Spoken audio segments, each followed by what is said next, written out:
كلنا بنقضي ساعات كتيرة في الشغل، وفي مننا بياخد أكله معاه. صدقوني هتشبعوا أكتر لو زودتوا شوية، مش عشانكم، عشان تفطروا حد أو اتنين من اللي شغالين معاكم، بالذات زمايلنا اللي شغالين معانا في البوفيه أو النظافة أو الأمن. هيتبسطوا قوي لما يحسوا إن انتوا فاكرينهم، وهتتبسطوا انتوا كمان. صدقني لو مش عايز حاجة ربنا هيديك كل حاجة. لقمة الخير المرة دي هي رسالة شكر بسيطة لأي شخص بيتعب ويشقى. هنحضر النهاردة 55 وجبة حواوشي وبطاطس علشان نقول لكل العمال في عيدهم شكرا. بس قبل ما أقول لكم إزاي، أهلا بيكم في لقمة خير وانا رشا مجاهد. اوعوا تفتكروا ان خبير الطبخ، انا بس مجرد واحده بتسعى انها تعمل خير بالطريقه اللي ربنا يقدرني عليها. فيلا بينا مع بعض نحضر الوجبات.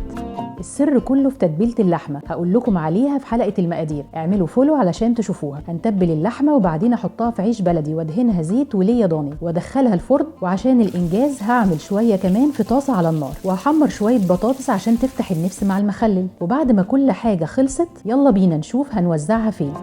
الشقيان اللي بيجري ورا لقمة عيشه في مكان شغله مش بيفرق معاه نوع الأكل اللي هياكله، المهم إنه يشبع علشان يقدر يكمل شغل ويتغلب على تعبه. وصدقوني كل خير هتعملوه هتلاقوه، وكل جبر خاطر هتكون سبب فيه هيتردلك، ودي أهم رسالة للقمة خير.